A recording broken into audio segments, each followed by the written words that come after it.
तुम्हारी जो राजनीतिक दुकानदारी, जो मोहब्बत की दुकान जो तुम चला रहे हो, ये राजनीतिक दुकानदारी तुम्हारी समाप्त हो चुकी है। अब तुम मटन का दुकान चलाओ। कांग्रेस पार्टी फूट डालो राज करो की नीति, नफरत का जहर समाज में फैलाने वाली पार्टी। नमस्कार, मैं विकास और आप देख रहे हैं चौकस भारत न्यूज। 5 राज्य में चुनाव हुए थे। 4 राज्य की काउंटिंग 3 दिसंबर को हुई। वही एक राज्य जो मिजोरम थी उसका काउंटिंग आज चल रही है। 4 राज्य में 3 राज्य में बीजेपी कब्जा कर ली है। वही तेलंगाना में कांग्रेस ने कब्जा की है। लेकिन जिस तरह से छत्तीसगढ़ के जो एग्जिट पोल में दिखाए जा रहे थे वो चौंकाने वाली बात कल हो गई। बीजेपी ने 54 सीट, वही कांग्रेस ने 35 पे आ गई। इस मुद्दे पर मेरे साथ बात करने के लिए बीजेपी प्रबुद्ध प्रवक्ता सुमित शशांक जी हैं। सुमित जी, सबसे पहले आपको बधाई और आपकी पार्टी को बधाई। आपने 3 राज्य में पूर्ण बहुमत से सरकार बनाई। बहुत बहुत धन्यवाद। और मैं बस इतना बताना चाहूँगा कि भारतीय जनता पार्टी, अभी आपने जो शब्द प्रयोग किया कि भारतीय जनता पार्टी ने कब्जा किया, तो भारतीय जनता पार्टी ने कब्जा नहीं किया। भारतीय जनता पार्टी सेवा के लिए आई है और आने वाला समय जो है ये भारतीय जनता पार्टी का सेवा काल होगा। मेरा स्पष्ट रूप से मानना है कि देश की यशस्वी जनता ने आदरणीय प्रधानमंत्री नरेंद्र मोदी जी के नेतृत्व को स्वीकारा है। और अभी हाल ही में कुछ देर पहले मैं कांग्रेस के प्रवक्ता अधीर रंजन जी का बयान सुन रहा था। उन्होंने कहा कि ये भारतीय जनता पार्टी की नहीं, मोदी जी की जीत है। तो कहीं ना कहीं उनका मानना है कि मोदी जी जैसा नेता उनके पास नहीं है और राहुल गांधी जी का राजनीतिक व्यक्तित्व जो है वो नरेंद्र मोदी जी से छोटा है। ये स्पष्ट रूप से उनका मानना है।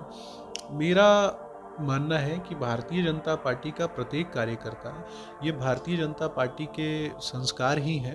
और भारतीय जनता पार्टी ने जो नींव रखी, डॉक्टर श्यामा प्रसाद मुखर्जी, पंडित दीनदयाल उपाध्याय जी, अटल बिहारी वाजपेयी जी, आडवाणी जी जैसे नेताओं ने जो नींव रखी, जिस नींव का परिणाम निकल करके आता है कि आदरणीय प्रधानमंत्री नरेंद्र मोदी जी जैसा व्यक्तित्व भारतीय पटल पर एक चमकता हुआ सूर्य, जो आज भारत की राजनीति में भारत के प्रधानमंत्री पद पर आसीन है, जो हमारे लिए और भारत के प्रत्येक नागरिक के लिए गर्व का विषय है। जिसने विगत कई वर्षों से, जब भी कांग्रेस का शासनकाल रहा, तो कांग्रेस के शासनकाल के दौरान जिस प्रकार से कांग्रेस आदिवासी क्षेत्र के लोगों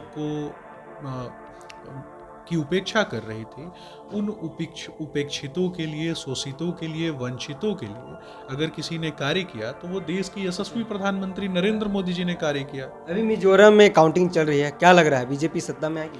देखिए, जिन राज्यों में भारतीय जनता पार्टी का शासन पहले भी नहीं रहा और भारतीय जनता पार्टी का सेवा काल जिन राज्यों में नहीं रहा, चाहे वो दक्षिण भारत हो चाहे नॉर्थ ईस्ट के राज्य हों, परंतु आप देखेंगे कि वोट प्रतिशत के मामले में उन राज्यों में भी भारतीय जनता पार्टी का वोट प्रतिशत बढ़ा है।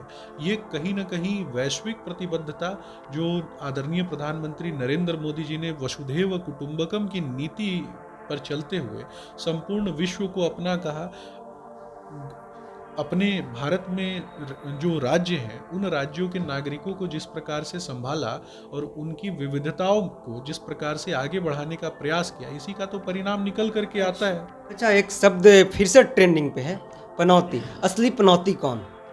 देखिए, ऐसे शब्दों का तो प्रयोग नहीं करना चाहिए, लेकिन अगर राहुल गांधी जी ने ऐसे शब्दों का प्रयोग किया है तो सबसे पहले तो उन्हें ये सोचना चाहिए कि जब से वो कांग्रेस में है, या फिर जब गांधी नेहरू परिवार तो नहीं, कहीं कांग्रेस के लिए तो नहीं इस प्रकार पनौती है।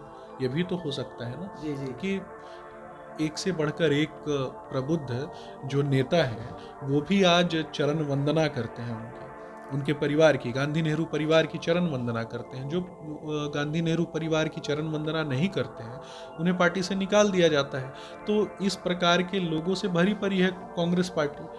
फूट डालो राज करो की नीति, नफरत का जहर समाज में फैलाने वाली पार्टी, कांग्रेस का खतरनाक पंजा जिसने मध्य प्रदेश की तरफ जिसका हाथ बढ़ रहा था, और वो इस भ्रम में थी सांप्रदायिक हिंसा फैला करके कि वो मध्य प्रदेश जैसे राज्य में लोगों को दबा सकती है, या फिर राजस्थान में जिसका खूनी पंजा जो है उससे निजात दिलाने का काम भारतीय जनता पार्टी ने किया।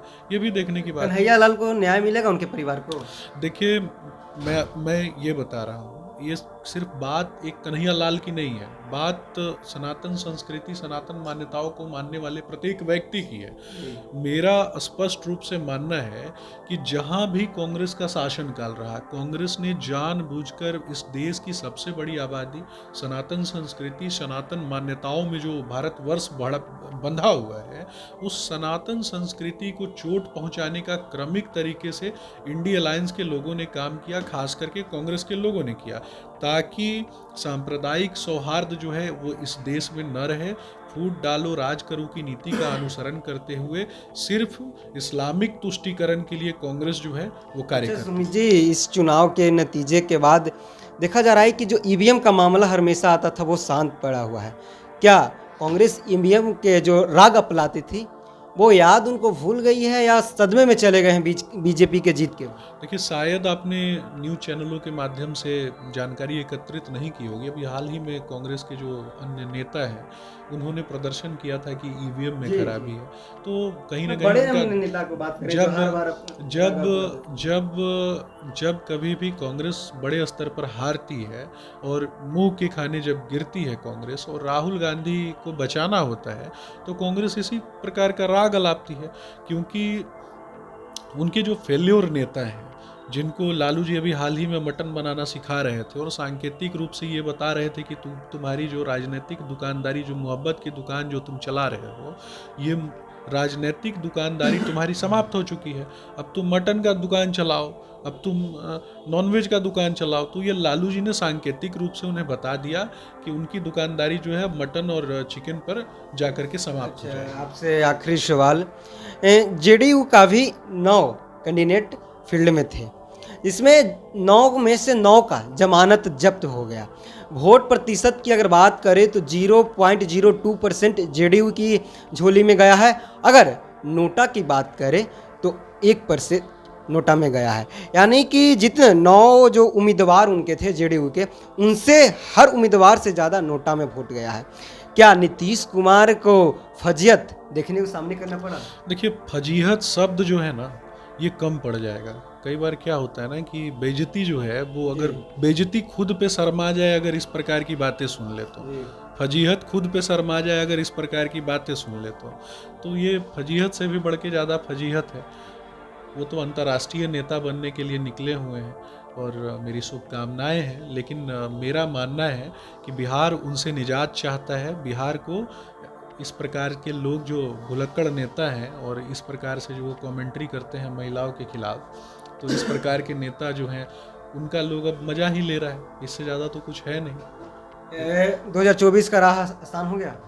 देखिए, राह आसान है या मुश्किल है, इससे ज़्यादा महत्वपूर्ण है कि हम भारतीय जनता पार्टी के कार्यकर्ता आदरणीय प्रधानमंत्री नरेंद्र मोदी जी के पदचिन्हों पर चलते हुए राष्ट्र के लिए और आम जनता के लिए कैसे कार्य कर रहे हैं। तो विभिन्न योजनाओं के माध्यम से आपने देखा होगा, मध्य प्रदेश की बात करेंगे तो लाडली बहना योजना के माध्यम से, लाडली लक्ष्मी योजना के माध्यम से, मातृत्व वंदन योजना के माध्यम से, उज्ज्वला योजना के माध्यम से, अन्य स्वास्थ्य संबंधी योजनाओं के माध्यम से हमारी सरकार जो है वो कार्य कर रही है। और देश में भी आदरणीय प्रधानमंत्री नरेंद्र मोदी जी ने विभिन्न योजनाएं चलाई हुई हैं। उन योजनाओं का प्रारूप यही है कि हम भारतीय जनता पार्टी के कार्यकर्ता और केंद्र सरकार मिल करके एक उचित इन्वायरमेंट जो है इस देश में क्रिएट कर सके, जिसके माध्यम से प्राथमिक, द्वितीयक, तृतीयक सेक्टर्स जो है इनका उत्थान हो सके। इसी कारण से हम इस प्रकार से काम कर रहे हैं, और अगर हम सकारात्मक रूप से काम करेंगे तो निश्चय ही भारतीय जनता पार्टी की सरकार बड़े बहुमत के साथ आएगी। बहुत बहुत धन्यवाद। आप सुन रहे थे बीजेपी के प्रबुद्ध प्रवक्ता सुमित शशांक जी हैं।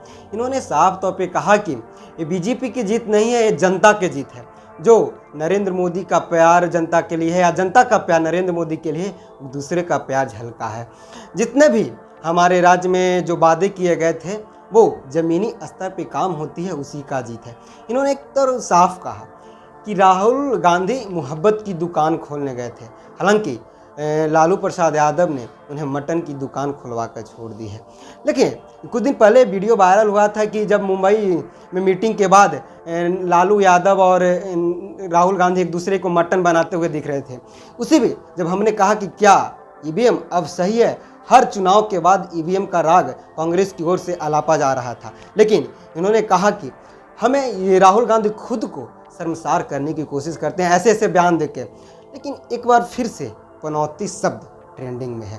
वर्ल्ड कप भारत हारी थी तो नरेंद्र मोदी को लेकर था, लेकिन अब पनौती शब्द राहुल गांधी पे उन्हीं पे भारी पड़ गया है, क्योंकि जिस तरह से कांग्रेस का परफॉर्मेंस देखा जाए तो एक तेलंगाना के छोड़ के 3 राज्यों में जो अपना उनका राज्य था छत्तीसगढ़, उनको भी गवा बैठे। देखते हैं क्या कुछ होता है। बहरहाल इस खबर में इतना ही। बने रहिए चौकस भारत न्यूज़ के साथ। धन्यवाद।